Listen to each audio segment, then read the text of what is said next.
Good morning everybody and a very warm welcome to Mildenhall, and today I have a rolling stock and layout update for you today. It's quite a big one today because quite a lot has happened and quite a lot has changed, and the plans have changed slightly. So we've got a couple of trains running at the moment.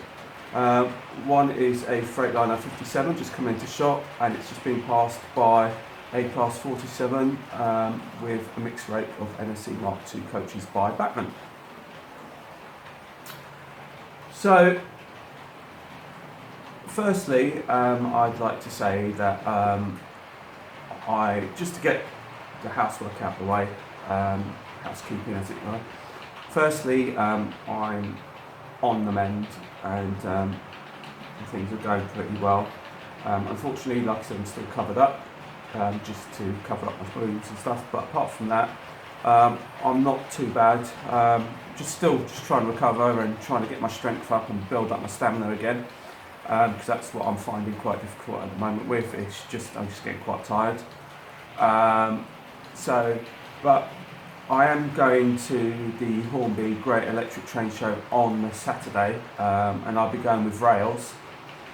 So that should be a fun day out, as I've thoroughly enjoyed it last year, and I think I can safely say for Rails that he actually really enjoyed it last year too.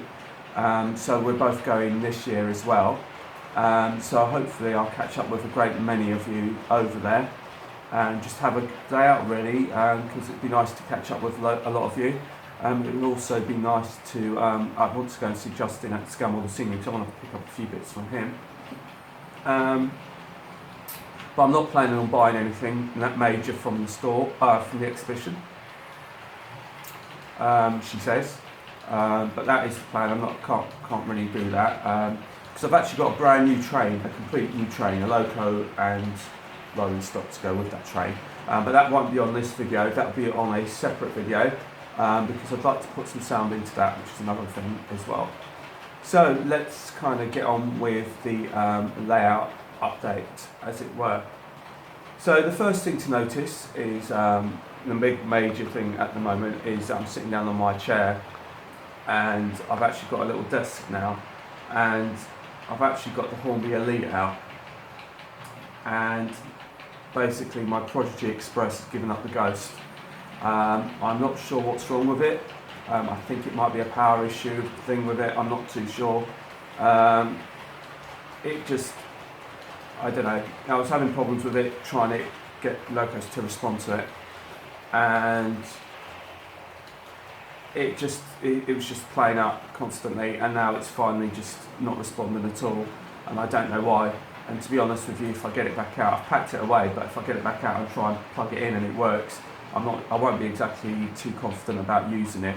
So I've gone back to the Hornby Elite, which, thanks to Alan over at Dragon Junction, kindly gave me many moons ago, and touch wood, it's still going well. I mean, I had actually been using it mainly for programming anyway, because I actually find the Elite easier to program with than with the Prodigy Express.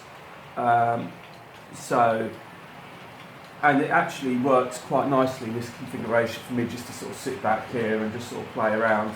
And this is kind of what I thought and how the Elite would work best in this kind of scenario, of a circuit scenario. So for now, I'm back onto this indefinitely until I actually kind of get another controller sorted out, should I wish to. So, I mean, I do think in this configuration this is lovely. What I'd like is, it would have been nice if Hornby could somehow provide us with a nice little remote controller like the Prodigy Express that can maybe be plugged into this, so you can still have the option of both. So that would have been quite nice actually. So yeah, maybe I'll have a little chat with Simon on Saturday and mention it to him. So that's the first thing to sort of really notice about the changes on the layout. So here we have an overall view of the layout in its entirety. And this will probably demonstrate best the changes to the actual layout itself and to the track plan. Now, originally, if I just pop you down a bit, where my little substation is, which is just temporarily there, there used to be a line that was running across here down the bottom, which would then go out to a proposed fiddle yard that I was proposing to build to roll in and plug in. That was the original plan. And then I changed it briefly on my last video when I did my watercress line. For those of you who watched it, at the end I did a little mini running session with the thumper, and I changed it yet again just to a plain double track loop, and with a double track junction crossover down at this bottom end. And I still wasn't happy with it. David Atkins mentioned it was a bit of a plain layout, which I tended to agree with, but my intention was to sort of work it on it. So what I've decided to do is, one of the reasons for going from a 3-track down to a 2-track was purely because I was having issues in the far corner, right down the end, with a bit of chafing going on. But I've managed to sort that out. However, it still left me with this issue of the fiddle yard, which has been bugging me for a little while now as to what to do, and where I was going to store the layouts without having to keep taking them on and off the track. And that is my biggest kind of issue that I was having, as most of us do. And I think I've come to an arrangement and a configuration that I'm going to like, but obviously, as you can see, there's still no fiddle yard in sight. So the plan is, and the other thing I wanted to do is to simplify all the point work. There was a lot of point work all around here. There was loads of point work, and the crossover here, which was just quite complicated. So I decided to simplify that. So the way to do it is I've left it as a basic double track loop, which is what these two, the 57 and the 47 are on now, which are these two here. And that's just a basic loop. I'll take you down the other end, and then there's a crossover there to go from in to out on the curve. So there's a curved junction there. We've kept this container terminal as is, and then we've moved the crossover point, which I had down here, further up.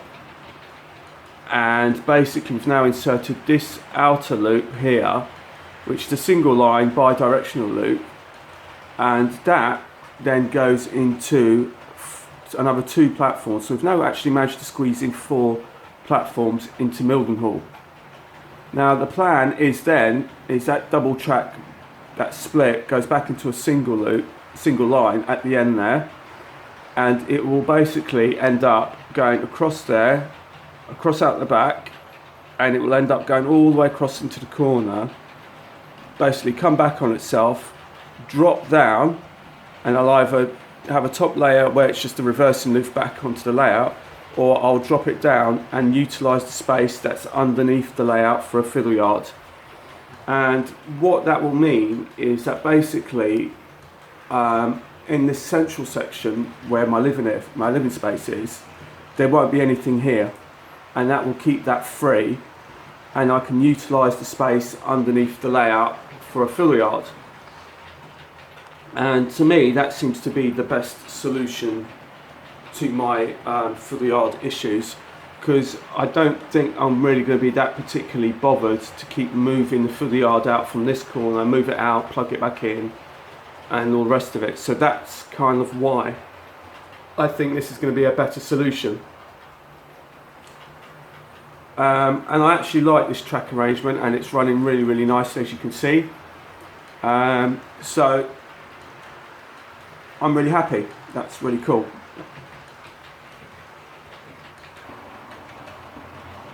So just under this section, you can kind of see what we're talking about. So you can go from out to in, from in to out via this curved junction here, and that seems to be working very well. Also, it just means that from the container terminal, which is over here, you can come straight out, follow this line, and instead of having to do a loop on the inner before going onto the outer, you can just go straight onto the outer loop. And as you can see where my VEP is at the top, you can see that that goes back into a single line where my 50 is currently here, and it's just currently temporarily used as a head shunt until I extend this all out.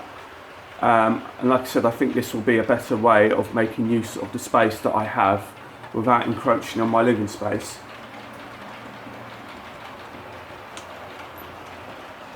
So as far as Mildenhall is concerned, the actual station itself, I think I might take you down to another view. Bear with me a moment.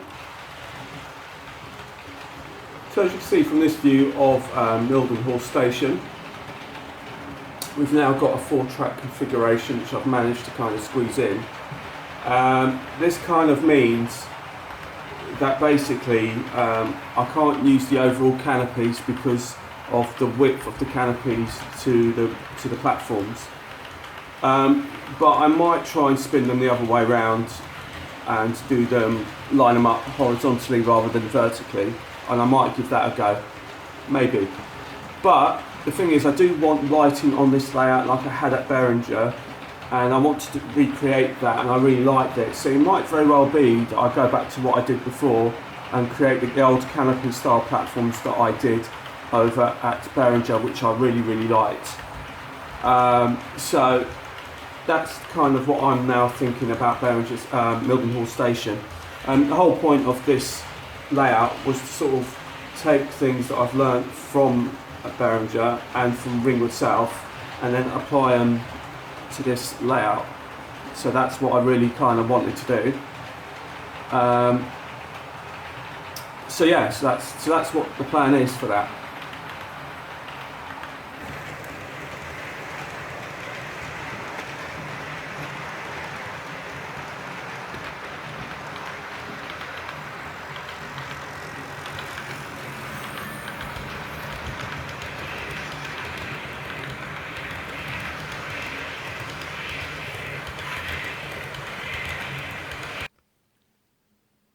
So in the rolling stock update, I've been busy chipping up a number of locomotives. Forgive me if you can hear the gardening and gardeners outside. So I've been really busy chipping up locomotives these last few days, and I've chipped up 4 in total, and these are all the 4 that you can see running around on the layout at the moment. They're all older school locomotives, as it were. So the first one here is King's Lynn by Bachmann, and it's 47576 in the old Network South East livery. I've had this for some time, and like I've had a lot of my 47s for a long time, and I just haven't got round to chipping them, and I finally got round to chipping this one. So the next one to be chipped up is my Intercity Swallow liveried class 47. And this is another one that I just wanted to get chipped up. Like I said, I've got a lot of 47s, but they tend not to run on my layout too much because of my love of 50s. So my 50s tend to get most of the headlines and most of the glory on the layout. But this 47 has had a chip put in it and has been running. It tends to run with my much lesser spotted Mark II coaches by Hornby of Intercity livery, which you don't see very, very often. But that was the whole plan of putting a chip in it so I could start running it.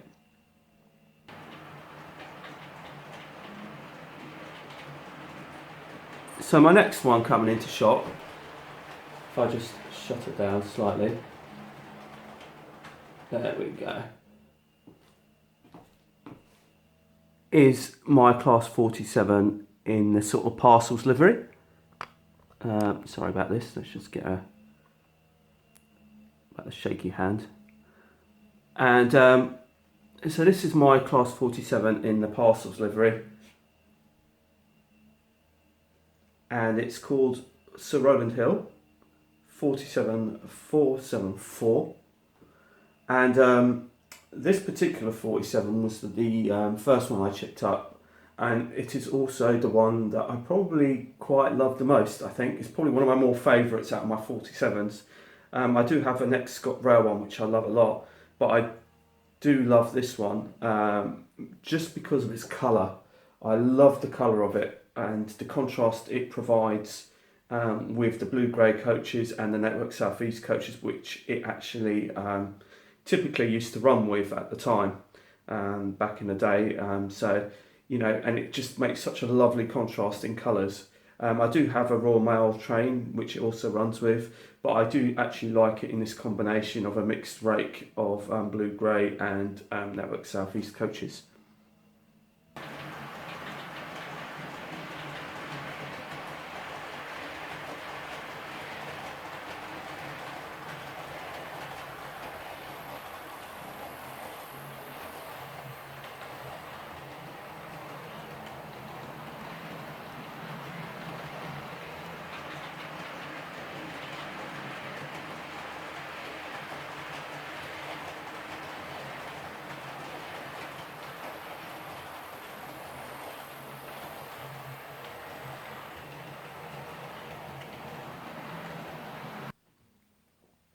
So next on my list of locos to be chipped is my Class 57 in the Freightliner livery. It's called Freightliner Challenger. Now this particular locomotive I bought many moons ago, and I have always loved this particular Freightliner 57. When I bought it at an extremely cheap price for a brand new locomotive. I only paid £65 for it. I think it was 60 even. And I've absolutely loved it. And when I bought this particular locomotive, it was with a view to actually run it with some containers as it's doing today. So it's taken me many years to get to this point where I could just have it running around in a circuit and doing its own thing. There was a layout called Horton on YouTube, and it ran, and it was a beautiful layout, and it ran with a Freightliner 57 on it, and you got this shot of it just trundling down all the way down this whole length, and it just looked absolutely fabulous, and I always wanted to kind of recreate that.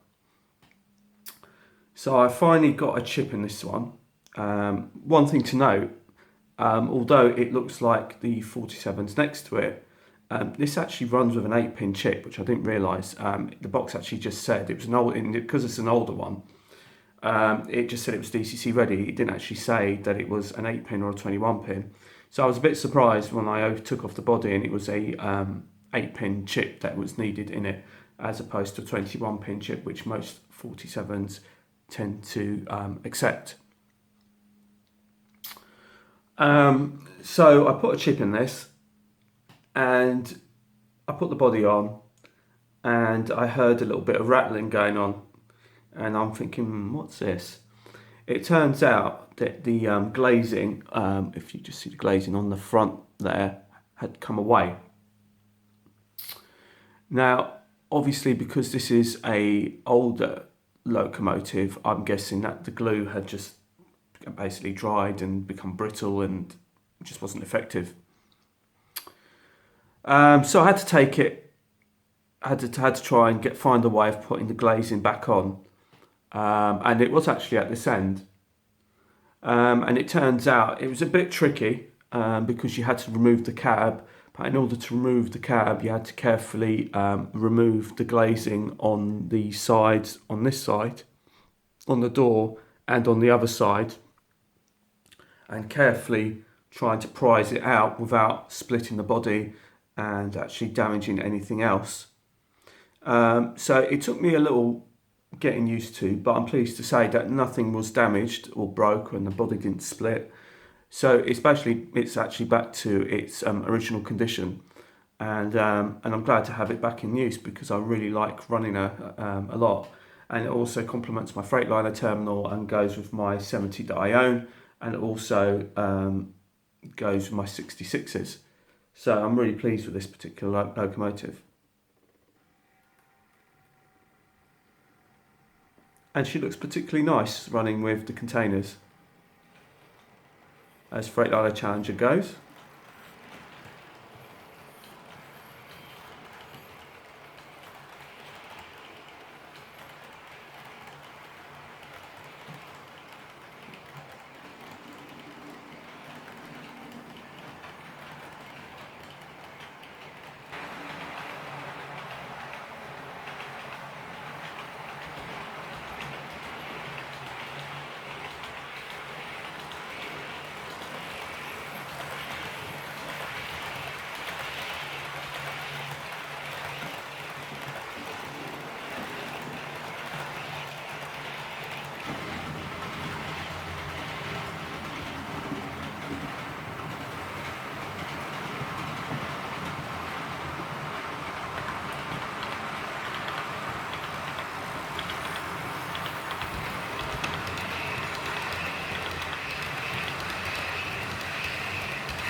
So welcome back to my sofa, and I just wanted to say thank you for watching my video, thank you for those who comment, thank you for those who ask how I'm doing, and this will be the last video before the Great Electric Train Show at Hornby, Milton Keynes, and me and Rails shall be attending that on Saturday, and we shall both look forward to meeting as many of you as we can, as well as doing a bit of spotting over at Milton Keynes Station, I suspect, along the way. So that'll be quite interesting too. So until the next time, it's goodbye from Mildenhall, and take care. So bye.